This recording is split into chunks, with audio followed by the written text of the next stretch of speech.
We're about out of time. This is the CBS Evening News. I'm Charles Kuralt, sitting in for Dan Rather. Good evening. A federal judge ruled today the trials of Oliver North and 3 others charged in the Iran-Contra conspiracy case may proceed, that taking their cases to trial is not a violation of their constitutional rights. Law correspondent Rita Braver reports. In a major setback to Oliver North and the other defendants in the Iran-Contra case, Judge Gerhard Gesell today said that their trials can go forward despite their claims that the grand jury that indicted them heard tainted evidence. The defendants had argued that independent counsel Lawrence Walsh and his staff attorneys presented evidence to the grand jury based on testimony the defendants gave to Congress under grants of immunity. The law says that no immunized testimony can be used against a suspect. Walsh had insisted that he and his staff shielded themselves from the testimony, not watching television or reading newspapers for months, and that they instructed the grand jurors to avoid reports about the case. Judge Gesell agreed, ruling that the independent counsel operated with a scrupulous awareness and a conscientious attempt to avoid even the most remote possibility of any impermissible taint. The judge said nothing has developed that suggests the defendants have had their Fifth Amendment rights impaired, and it's not difficult to reach a preliminary decision that the case should proceed to trial. The judge did leave open the possibility that immunity questions can be raised after the trial, but that's considered a difficult prospect for the defense. So with today's decision, it indeed looks as if the Iran-Contra trials will go forward. Rita Braver, CBS News at the federal courthouse in Washington. A jury in Phoenix, Arizona found former Arizona Governor Evan Mecham and his brother not guilty today of charges they conspired to hide a $350,000 campaign loan. The loan was one of the things that contributed to Mecham's impeachment and removal from office in April by the Arizona state legislature. A scandal in defense contracts inside and outside the Pentagon grew so quickly today that President Reagan felt obliged to start a damage control action. We have 2 reports, beginning with Pentagon correspondent David Martin. The Navy's F-18 jet fighter is only one of the weapon systems involved in a wide-ranging investigation of Pentagon bribery in which the Justice Department has issued nearly 200 subpoenas. We are hopeful that indictments will be completed within the next 30 to 90 days. Listen to how one key senator described the scandal to another when he thought no one was listening. Shocked to the shoes about this fraud case. I've been on it the last hour. Well, I'm getting to the facts, but there are 15 companies involved. It's just rampant bribery in the government. This is how it allegedly worked. A search warrant unsealed in St. Louis, home of McDonnell Douglas, which makes the F-18, describes how the revolving door between the Pentagon and the defense industry passed insider information.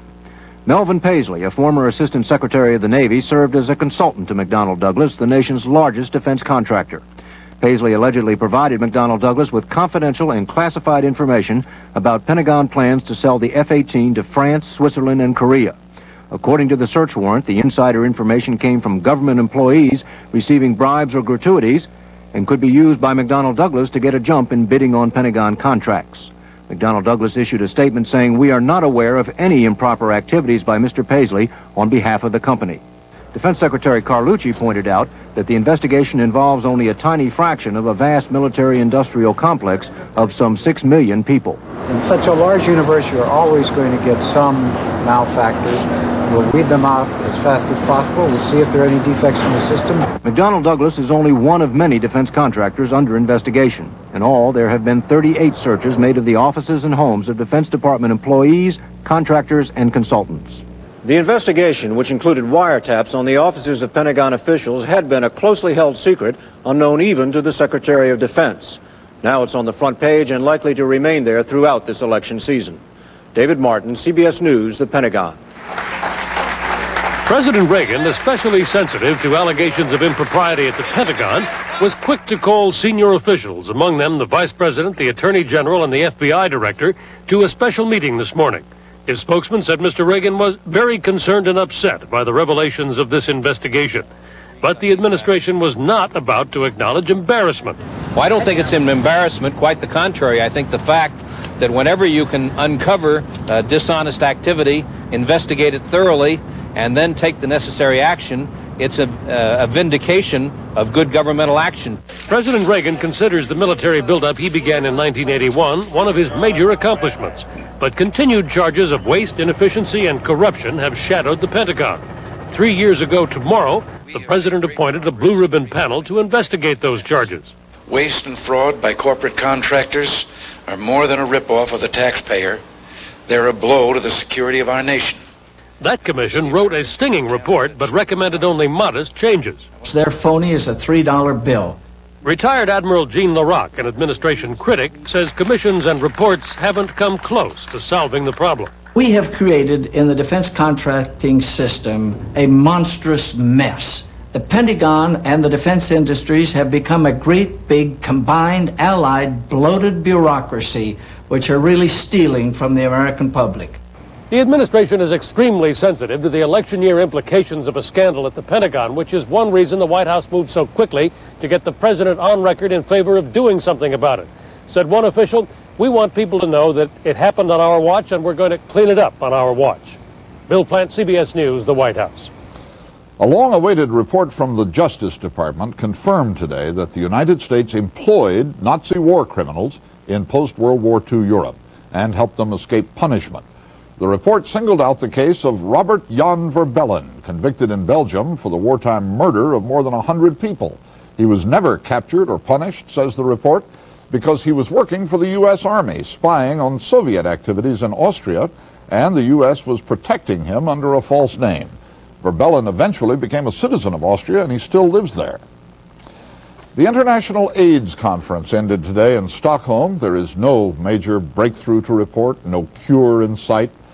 But there is some hope that the life of AIDS victims can be extended.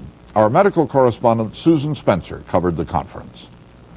Workers today took down the huge quilts stitched with the names of patients who have died of AIDS, as doctors prepared to return to patients they hope somehow to save. Like many in this hall, I have been touched with AIDS. Of this we can be sure, few of us will escape its touch altogether. We have all of us wandered under those quilts. The conference has inched science forward, but the mysteries remain. Is anyone immune? Will everyone who's infected get sick? And when most patients die after about a year, what accounts for the patients who live on? For people like Dan Turner. Well, I feel real lucky about having survived the battle for 6 years. Dan Turner in 1982, hospitalized with AIDS before the word even entered the language. And Dan Turner today at a dance therapy class for AIDS patients. I'm not going to pretend to be more sick than I am. I'm going to go ahead with my life, do the best I can, and if I fall down on the sidewalk, hopefully somebody will pick me up. Doctors attribute Turner's unusual case to luck and early diagnosis. They have been able to manage his infections. This week's meeting made clear that that's where the biggest advances are coming, in efforts to control, not to cure. Rather than right now having any further progress in destroying the virus, if we can prevent some of the complications that the viral infection causes, we're making progress. The hope is that puzzling cases like Dan Turner will turn out to be more than just oddities. We think they're telling us, at least from what we've been able to do in the laboratory, that their immune system is able to suppress the virus. But no one fully understands why. Turner is taking good care of himself and trying not to worry about it. For me, it comes more down to the quality of the day as opposed to the number of days that one has. It's important to know that you can win a battle and go on. As research continues, scientists will be closely watching the Dan Turners of the world. At closing ceremonies today, several acknowledged the debt they owe them. May our contributions, large and small, have furthered the goal which each one of us seeks, the goal of a full life for all, free once again from the scourge of AIDS. Susan Spencer, CBS News, Stockholm. A federal judge in San Francisco ruled today the Reagan administration may not conduct random drug testing of the nation's 13,000 federal prison employees. Rights guaranteed by the Constitution, the judge said, must not bend to public clamor.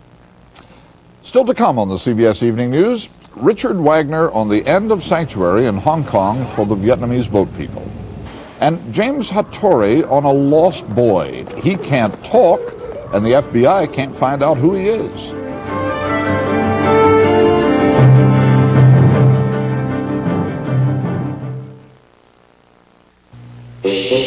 Listen to your mouth. That's the crunchy texture of a Triscuit. Now that's the delicious whole wheat taste of a Triscuit. Ooh. And that's the unique look of a Triscuit. They're made to take on any topping or no topping at all. Just listen to your mouth. Ah. That's the sound of a happy mouth. Triscuit. Listen to your mouth. Are you getting more than you want out of your high-fiber cereal? Like sodium and added sugar? If what you want out of your high-fiber cereal is high fiber, you should be eating Fiber One. You get more fiber with Fiber One, and Fiber One is low in sodium and has absolutely no added sugar. So get more of the fiber your body needs and less of the stuff it doesn't. Get Fiber One. Now for indigestion, gas, introducing new Extra Strength Malox Plus. It neutralizes more than any leading antacid and dissolves gas. Nobody does as much as new Extra Strength Malox Plus. Dear John, I have a new love. So sweet, so rich. New chocolatey Black Forest cake from Weight Watchers. Dreamy cherries, creamy topping. I've gone for more. Love, Lynn. The Immigration Service has denied parole to nearly 1,000 Cubans held in U.S. prisons. They came to this country in the 1980 boat lift. Each detainee is being notified personally. Prison security reportedly has been beefed up. Officials are trying to prevent riots like the ones that broke out last year when Cuban inmates learned they might be deported. They are the people nobody wants, and there are more and more of them every day. They are the boat people, refugees from Vietnam. Many of them sail at great risk to Hong Kong. Hong Kong told them today that the rules have been tightened. They're now less wanted than ever. Richard Wagner reports. Refugee workers are calling it compassion fatigue. 8,000 boat people from Vietnam have come to Hong Kong so far this year, 10 times the number during the same period last year, and Hong Kong is calling a halt. From now on, only those who can prove they face political persecution in Vietnam will be admitted. This will shut out an estimated 90% of the boat people who come here fleeing hunger and unemployment at home.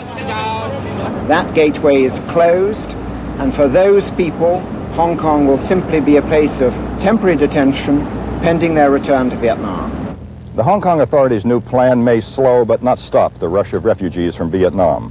People desperate for new life will continue to take their chances in these waters. Those who survive the journey but are judged not eligible for admission face at least 2 years behind the wire. Hong Kong doesn't want them, and Vietnam is reluctant to take them back. The prospects here for the newest wave of boat people have prompted critics of the government's plan to call Hong Kong the Oriental Alcatraz. Boat people taken into custody today said they'd rather be in a Hong Kong detention camp than in a Vietnam where there's not enough food or freedom. Officials here say it's time Vietnam realizes it can't export its problems. The message should get back to Vietnam, to the government, as well as to the people. Now, it is time that you build up your own country. The 16,000 Vietnamese now crowded into camps here, awaiting moves to countries like the U.S., Canada, or Australia, are not affected by the new ruling. The United Nations has criticized the measure, saying it will make it more difficult to solve the refugee problem, a problem which is daily growing worse. Richard Wagner, CBS News, Hong Kong. An Israeli soldier was hit by gunfire on the occupied West Bank today. The Israeli army's response was swift and tough. Mark Phillips reports on Israel's increasingly heavy crackdown against the Arab uprising. When the Israelis round up the usual suspects in Nablus, it means virtually every male in town. An Israeli soldier driving in his car was shot and slightly wounded in the West Bank city this morning. The mass roundup of suspects is one basic technique of Israel's continued suppression of the Palestinian uprising. This is another. A rock is thrown, a tear gas canister is thrown, or fired. Tear gas isn't merely being used for riot control here, it's become the weapon of first defense. Anything that looks like it might be trouble is gassed. And it's a weapon that doesn't just control people. According to United Nations doctors, it's killing people. An Israeli doctors' commission says the danger is serious enough that the army's use of gas must be re-examined. Especially for infants, the elderly, the sick. Death can occur from the buildup of toxic concentrations. Palestinian doctors working for the UN say death has occurred. They say at least 10 people have died because gas was fired into enclosed areas. Inside the room, there will be a complete suffocation because there is no oxygen supply to the brain. Even when gas is used outside in the narrow alleys of the refugee camps, there's a risk. Saba Kaoud was 3 months pregnant when the area around her house was gassed. She had a miscarriage that night. Doctors in Gaza hospitals say they have seen more than 30 cases of miscarriages induced by tear gas. The Israelis are using an American-made tear gas canister like this one, designed to be fired over about 150 yards. Spent canisters litter camps, such as this one at Shati in Gaza. The canister comes with a warning, not to be fired directly at persons or death or injury may result, it says, for outdoor use only. It's a warning that's not always followed. If Israel's iron fist policy has given its image in the world a black eye, the Israelis are now trying to do something about that. They've produced a training film telling soldiers how not to behave, how not to treat rioters, how not to deal with camera crews. With the help of this film and the discussion that we'll have after showing this film, we'll better our public relations, even though this is not the main goal. The main goal is still to put down the uprising, but to try to get less bad press doing it. Mark Phillips, CBS News, Gaza. Hundreds of thousands of black South Africans stayed away from work today to mark the anniversary of the Soweto riots of 1976. The white minority government reported 11 people killed, including 9 alleged terrorists who it said were caught trying to infiltrate from neighboring Swaziland. There was another shakeup today in one of the Soviet Union's restive republics. The Communist Party chief of Estonia was replaced by a younger man. The Kremlin offered no explanation, but the dismissal follows months of rising protests in Estonia, where nationalists are demanding more economic and political freedom.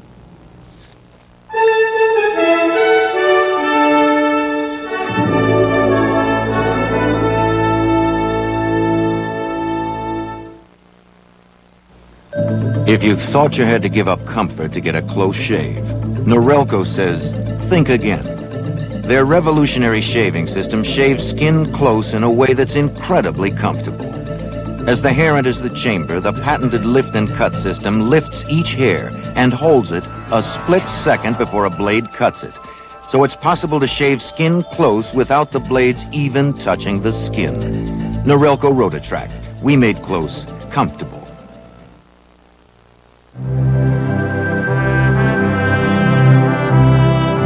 If breakfast were as it was meant to be, it would be a centuries-old balance of fruits, grains, and nuts. The breakfast Europeans called muesli. Now muesli comes to America as Kellogg's Mueslix. Oats, wheat, rice, corn, barley, raisins, dates, and hazelnuts.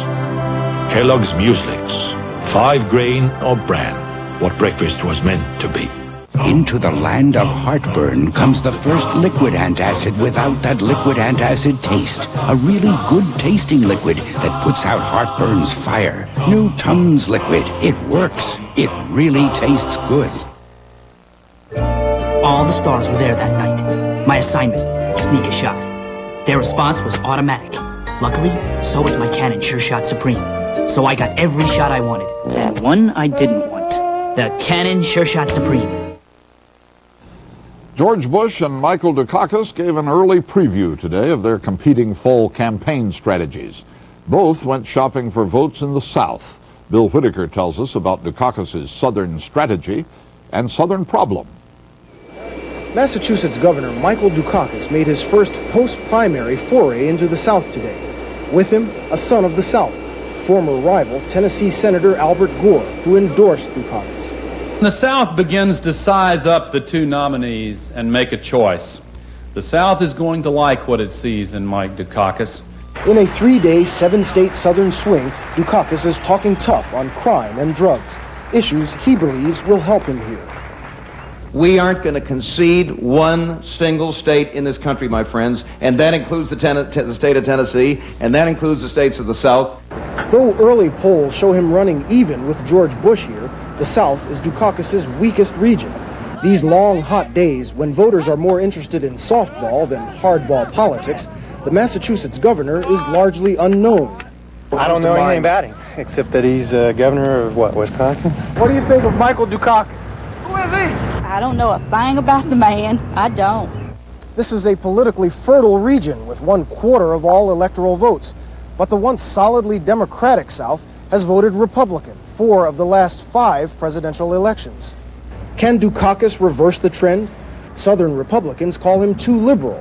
Voters have tough questions. Whether he's weak on defense, whether he's weak on the economy, whether he is the Ted Kennedy and Tip O'Neill Democrat that comes out of Massachusetts, if he's not, he's going to have to show that he isn't. May have some fairly liberal stands, but when you hear that guy talk, you know this is a tough guy. And I think Southerners are going to respond to that kind of strength. A Southern running mate might help, but to win, Dukakis must stop white flight from the party while holding loyal black voters. The key, Jesse Jackson. Any deal with Jackson could scare off whites. Any fight could alienate blacks. Reverend Jackson's Rainbow Coalition in the South will be very, very important towards a Democratic victory in 1988. We understand that. Building a coalition of Southern blacks and moderate whites. It's a tightrope act only a few Democrats have mastered recently. Still, observers say don't count out Dukakis. He could win, but I think it's a long shot. It's if you're planning Dukakis strategy, the South is not where you'd start. But he is starting here. Dukakis knows that no Democrat has won the presidency this century without carrying the South. Bill Whitaker, CBS News, Nashville. In Vermont, the son of former Democratic vice presidential candidate Geraldine Ferraro was sentenced today to 4 months in jail and a $1,500 fine.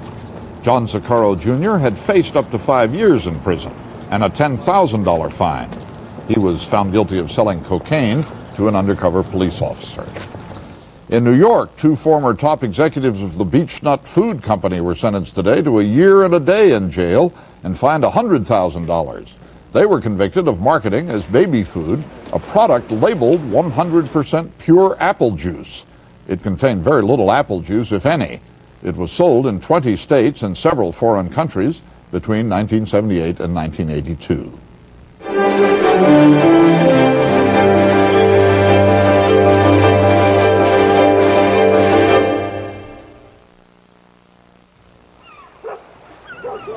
I get up early to capture the morning light, but sometimes my arthritis pain catches me first.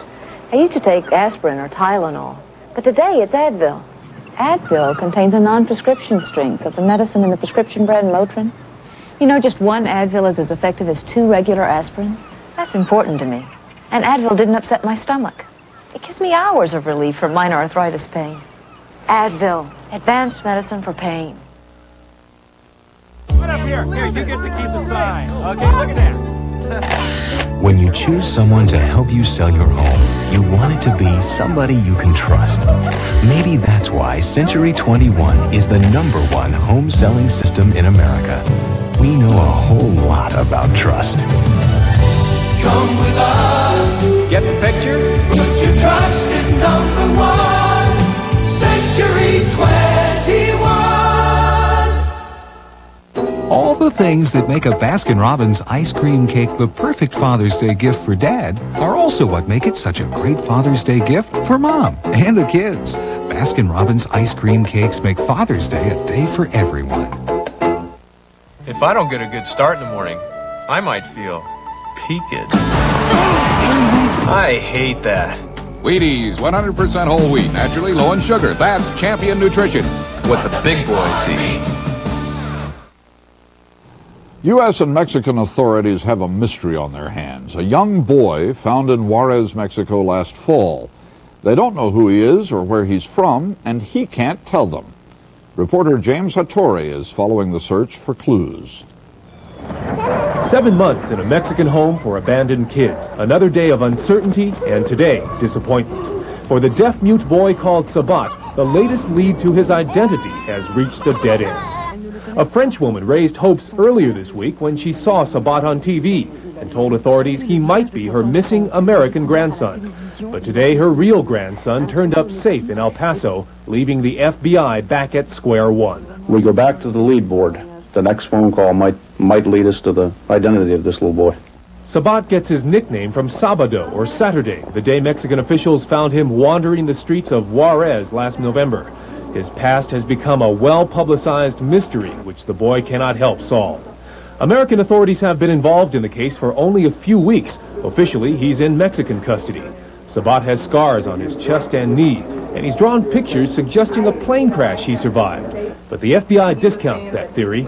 The social worker handling Sabat's case is convinced he is from the United States. He's been around an American lifestyle, preference for American food, activities, programs, video games, a lot of things. But Sabat cannot even add 1 and 1 or use any sign language. Most American deaf kids can, according to a specialist who examined Sabat. Which kind of makes me think that he's probably from Mexico. I would be very surprised if he turns out to be a child from the United States. Sabat's story has prompted hundreds of calls from desperate parents, but only a few involving deaf missing children. If his parents or relatives do not step forward, he'll remain a ward of the Mexican government, at least until he learns to communicate and unlock his mysterious past. James Hattori, CBS News, El Paso, Texas. And that's the CBS Evening News. I'm Charles Kuralt, sitting in for Dan Rather.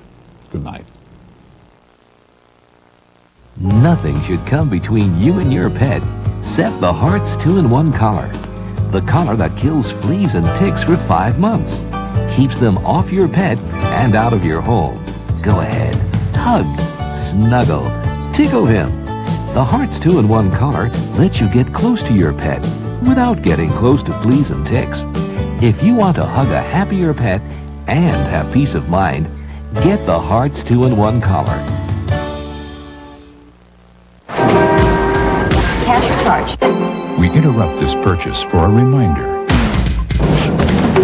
I've got to have it. There's still one more place to comparison shop. I don't know where to start. Here, by choosing the card that actually pays you cash. Cash back for every charge.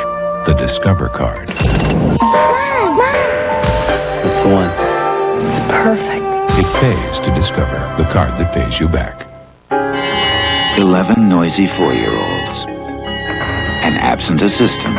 And Susan Macy is left with a headache that's going from bad to worse. That's why her next move is to Metaprin. Metaprin has the same medicine as Motrin. And nothing's proven faster for relief of headache pain or any kind of pain. It's also gentler to your stomach than aspirin. Metaprin works fast when you haven't got time for the pain.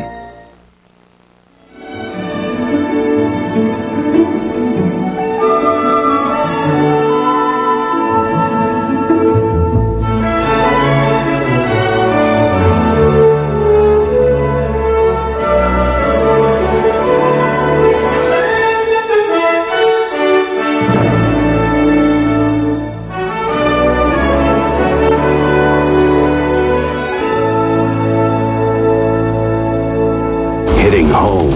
He tried to kill me. Domestic violence.